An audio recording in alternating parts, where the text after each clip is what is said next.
नमस्कार साथियों, मैं एलपी आपका अपना यूट्यूब चैनल एलपी क्लासेज में स्वागत करते हैं।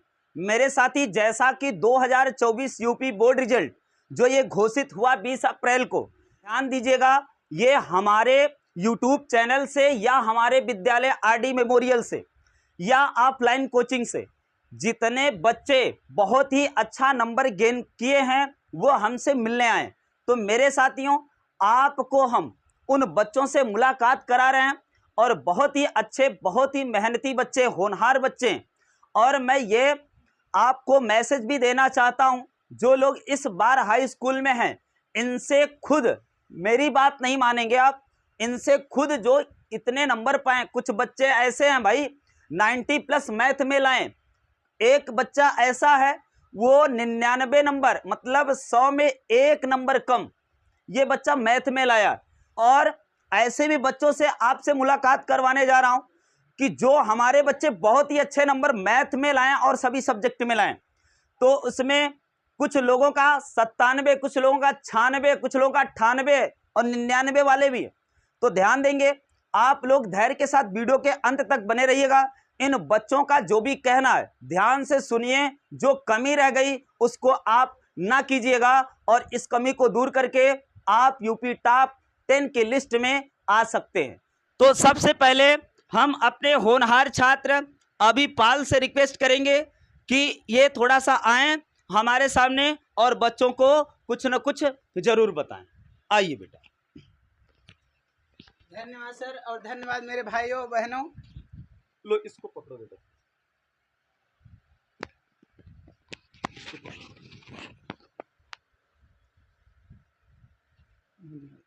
खुश रहो।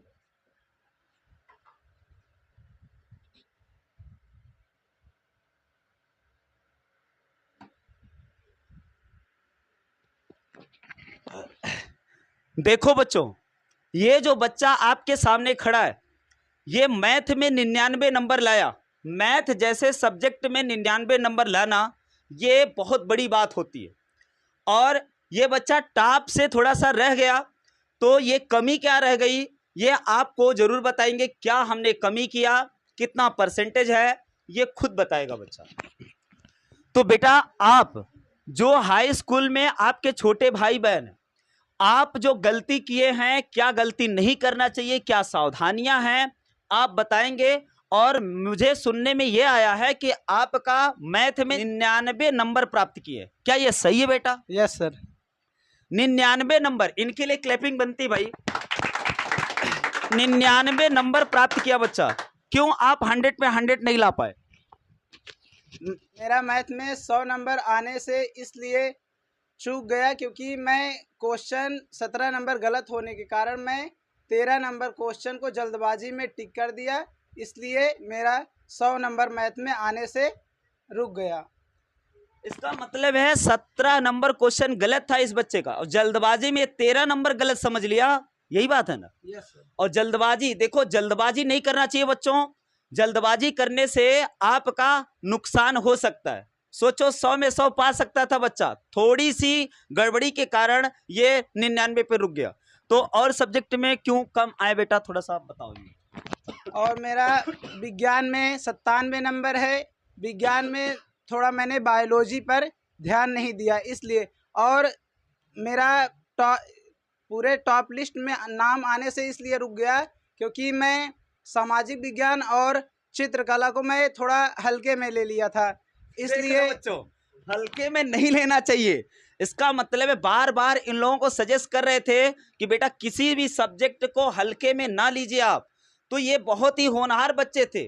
तो लास्ट दिन पढ़े आप? सुनने में ये भी आया कि लास्ट दिन पढ़े। सामाजिक विज्ञान को मैं पेपर के 2 दिन पहले पढ़ना शुरू किया और कला तो सिर्फ पेपर के 1 दिन पहले पढ़ा था, इसलिए मैं अपने अब आने वाले 2025 के 10वीं के छात्र को सुझाव देना चाहता हूं कि किसी भी सब्जेक्ट को हल्के में ना लें। सब सब्जेक्ट समान नंबर देता है और समान अंकों से सब सब्जेक्ट में प्राप्त होगा, इसलिए सभी सब्जेक्ट को अच्छे से फोकस करके पढ़िए और सभी सब्जेक्ट में अच्छा नंबर प्राप्त करिए, किसी भी सब्जेक्ट को हल्के में ना लें। तो अब आप बता दीजिए, मान लीजिए आपका मैथ में इतना रहा, साइंस में इतना रहा, तो पूरा ओवरऑल कितना परसेंट बना बेटा? मेरा पूरा ओवरऑल सब सब्जेक्ट मिला के 92% प्राप्त हुआ है। जैसा कि मैं मैथ में 99 और विज्ञान में 97, सामाजिक विज्ञान में 85 और चित्रकला में 84 और इंग्लिश में 93 और हिंदी में 95 नंबर है मेरा। इसका मतलब 90 प्लस है। दो विषय में इनका, चित्रकला और सामाजिक विज्ञान में, ये लगभग 85-84 बता रहे हैं। इसका मतलब है किसी सब्जेक्ट को आप हल्के में ना लीजिए। तो बेटा मैथ की पढ़ाई को लेकर आप क्या कहेंगे, मतलब आपका फेवरेट सब्जेक्ट रहा क्या? यस सर, मैथ की पढ़ाई के लिए जैसे ये सर हमारे स्कूल में पढ़ाते हैं, और जैसा कि स्कूल में जो डाउट रह जाता था वो डाउट हम सर के एलपी क्लासेस चैनल से ले लिया करते थे। By the way sir school में नहीं अनुपस्थित होने के कारण ये इनसे हम कोई भी डाउट इनके चैनल एलपी क्लासेस से लिया करते थे। इससे हमारी मैथ में बहुत सहायता हुई। ठीक, धन्यवाद सर के लिए हम बहुत धन्यवाद करना चाहते हैं, और आप सभी सर के चैनल को सब्सक्राइब करिए और अपने डाउट को क्लियर करिए। तो देखिए बच्चों, अब हम आपको, इनका तो 92% रहा, एक आदर्श पाल है, मुस्कुरा रहे भाई, इनका 94% आया है। मैं उनको भी बुलाना चाहूंगा, और ये बच्चों को थोड़ा बहुत जो भी कमी रह गई, क्या किस वजह से टॉप 10 में ये नहीं पहुंच पाए, हम उनको थोड़ा सा बुलाना चाहेंगे। आदर्श पाल जी आइए।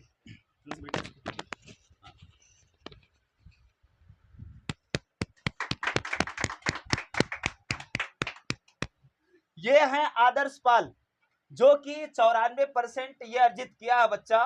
बहुत ही अच्छा इनका परसेंटेज रहा। तो बेटा आदर्श पाल, आप अपने छोटे भाई बहन को बताइए। धन्यवाद सर, मुझे इतना सपोर्ट करने के लिए, और मेरी फैमिली ने मुझे इतना सपोर्ट किया। मुझे अपने पेरेंट्स के द्वारा बहुत ज़्यादा सपोर्ट मिला, जिससे मैं बिना स्ट्रेस के मैं पढ़ाई कर सका, काफ़ी अच्छा फील करते हुए पढ़ाई कर सका। मुझे कभी वो टेंशन या फिर स्ट्रेस महसूस ही नहीं हुआ। मैं हमेशा एक शांत मन से पढ़ाई कर सकता था। मुझे कुछ भी होता मैं अपने बुआ से या फिर चाचा या फिर पापा से बताता था और बातें शेयर करता था, दिन में क्या हो रहा है। मुझे कोई भी डाउट होता था तो मेरी बुआ संस्कृत की टीचर हैं, उन्हें संस्कृत आता, उनसे संस्कृत के डाउट्स क्लियर कर लेता था। और मेरे भैया, उनसे भी मैं काफ़ी डाउट्स क्लियर कर लेता था, क्योंकि उन्होंने 2 साल पहले बोर्ड्स एग्ज़ाम दिए थे। तो उनसे मैं बात करते रहता था, हर दिन रोज़ शाम को मैं उनसे बातें करता था। मुझे अच्छा फील होता था। मैं अपने चाचा से भी बातें करता रहता था, वो मुझे अच्छी अच्छी एडवाइस देते थे और मुझे सपोर्ट करते थे। और सर से भी मैं बातें करते रहता था, ये भी मुझे मेरे डाउट्स को क्लियर करते थे और मुझे सपोर्ट करते थे। तो मैं सर, मेरा 94.16% 10th में बना। मैं बोर्ड एग्ज़ाम दिया और काफ़ी अच्छा लगा, पहली बार बोर्ड एग्ज़ाम दे रहा था और मुझे स्ट्रेस कहीं पर भी फील नहीं हुआ। वो शांत दिमाग से, पहले एग्ज़ाम में थोड़ी हड़बड़ी हुई थी, बट उसको मैंने हैंडल कर लिया। मुझको उतनी दिक्कत नहीं हुई एग्ज़ाम देते समय, काफ़ी अच्छा लगा। और ठीक है। तो इनका ये कहना है कि गार्जियन, देखो गार्जियन को लेकर बहुत ही लोगों में दिक्कत रहती है, बच्चों को प्रेशराइज नहीं करना चाहिए। जैसा इनके पास फ्रीडम मिला, ये अच्छे से नंबर गेन किए, अच्छे से पढ़ाई किए और अच्छा संबंध घर का बनाएं। और इनके मम्मी पापा और चाचा के लिए, इनकी बुआ के लिए मैं बहुत बहुत धन्यवाद करना चाहूँगा कि ऐसा माहौल दिए इस बच्चे को कि ये 94% हासिल किया। ऐसे ऐसे बच्चे हैं कि बोलते रहेंगे, बोलते ही रह जाएंगे, पूरे कंप्यूटर है भाई। बशर्ते ये कि भाई समय को भी ध्यान देते हुए मैं अब इन्हीं के साथ अर्पित यादव को बुलाना चाहूंगा, जिनका परसेंटेज लगभग 92 से थोड़ा बहुत आगे भी है, मतलब 92 पॉइंट कुछ है। तो अर्पित बेटा आओ।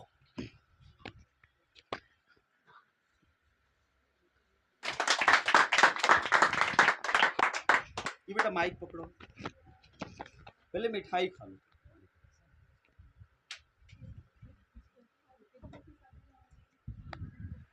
तो अर्पित बेटा, कुछ अपने छोटे भाई बहन को बताओ कि कैसे पढ़ाई करना है, कैसे आपने इतना नंबर गेन किया, क्या कमी रह गई, थोड़ा सा इन लोगों को सजेस्ट करो। सबसे पहले मैं अपने सभी टीचर और पेरेंट को धन्यवाद करता हूं कि वो मुझे इतना फ्रीडम दिए और मैं उस तरह से पढ़ाई किया। लेकिन मैं टॉप इसलिए नहीं कर पाया क्योंकि मेरा कला और सोशल साइंस में कम नंबर आया। और मेरे पेरेंट मेरे दादाजी कहते थे कि कला मत लो, फिर भी मैंने कला ले लिया और बाद में मेरा कलम कम नंबर आया, इसी वजह से मैं थोड़ा टॉप करने से वंचित रह गया। तो ये इनका कहना था। तो अब इसके बाद हमारे बहुत ही अच्छे विद्यार्थी यहाँ पर कुछ और भी बच्चे आए हैं, इनका परसेंटेज इतना नहीं उठ पाया, कुछ सब्जेक्ट में ये थोड़ी सी लापरवाही कर गए, इसलिए ये अच्छे नंबर गेन नहीं कर पाए। इन बच्चों को भी मैं बुला रहा हूं और इनको भी सम्मानित करूंगा। तो आइए बेटा, गौरव आ जाओ। शिवम,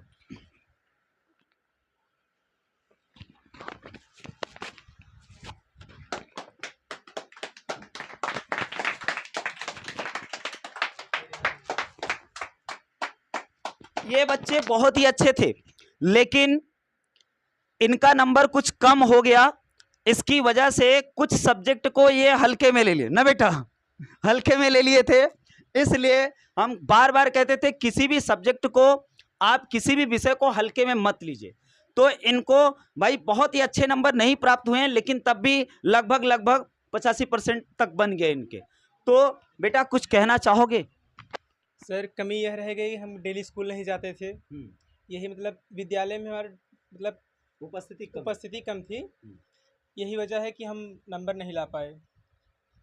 तो इनका कुछ वजह रह गया था कि विद्यालय पूरा अटेंड नहीं कर पाए, और भाई अगर विद्यालय भी जाते हैं, कोचिंग भी करते हैं, तब जाके आपके अच्छे नंबर आते हैं।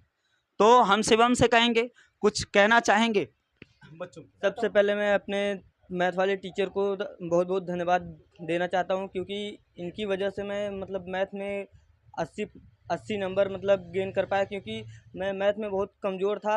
इन्हीं की वजह से मतलब मैं 80 नंबर ले पाया मैथ में। ठीक है, बहुत ही बढ़िया। तो आप इन बच्चों को कुछ बताएंगे, अपने छोटे भाई बहन को कुछ कहना चाहेंगे? 2025 के क्लास 10th बच्चों के लिए मैं यह कहना चाहता हूं कि मतलब स्कूल और कोचिंग पर डे जाएं और अच्छे से पढ़ाई करें। ठीक है, तो मैं अब इसी के साथ हमसे मिलने कुछ बच्चियां भी आई हैं। ये इन लोगों का गजब का प्लान है भाई, पता नहीं यूनिटी बना के ये लोग एकाएक पहुंचे हैं, तो व्यवस्था हमको करना पड़ा। तो बच्चे हैं भाई, प्यार रखते हैं इतना, तो पहुंचे हैं, तो उनको भी मैं बुलाना चाहूंगा। आ जाओ बेटा,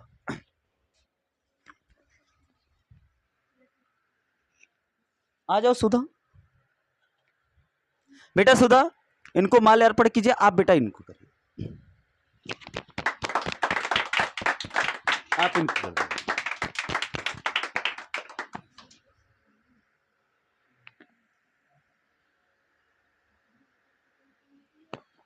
खुश रहो बेटा। ये आपके सामने जो ये बच्ची अंतिमा पाल है, इनका 89% है।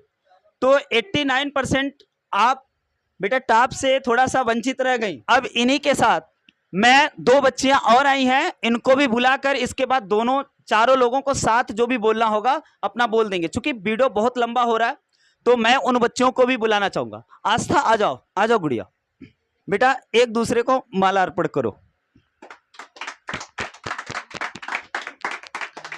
ये भी हमारे बहुत ही होनहार विद्यार्थी हैं। आप लोग पहले मिठाई खाओ।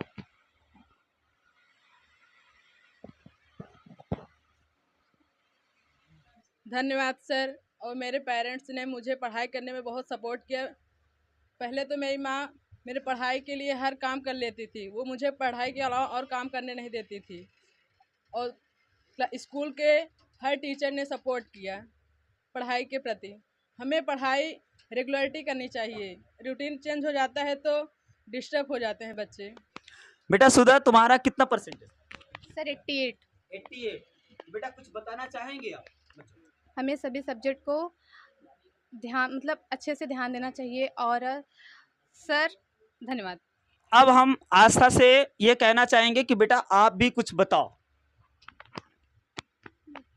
धन्यवाद सर। मेरा नंबर इसलिए कम आया क्योंकि मैंने सभी सब्जेक्ट उतना ध्यान नहीं दिया। कुछ ही सब्जेक्ट है जिस पे मैंने ज़्यादा ध्यान दिया, जैसे मैथ, साइंस, इंग्लिश, और सब्जेक्ट है जिसमें मैंने ध्यान नहीं दिया। मैं कहना चाहूँगी कि आप सभी सब्जेक्ट को एक साथ लेकर चलिए, जिससे कि नंबर तो सभी सब्जेक्ट दिलाएंगे, कुछ सब्जेक्ट से कुछ नहीं होगा। आप हर सब्जेक्ट को बराबर ध्यान दें। धन्यवाद सर। जैसा कि प्यारे बच्चों, जैसे हमारे ये विद्यार्थी आपको ये बात बताएं कि भैया मैं टॉप करने से वंचित रह गया, क्या कमी रह जाती है। हर एक सब्जेक्ट को आप बराबर ध्यान देंगे, प्रत्येक सब्जेक्ट को उतना ही आप इम्पॉर्टेंट समझेंगे जितना कि मैथ, साइंस, इंग्लिश को समझते हैं। तो मेरे साथियों, आप लोग यदि सभी सब्जेक्ट पर ध्यान देंगे तो अच्छे नंबर गेन कर सकते हैं। तो मैं अब इसी के साथ अपने वाणी को देता हूं विराम। तो थैंक यू फॉर वॉचिंग। आप लोग अच्छे से पढ़ें। धन्यवाद।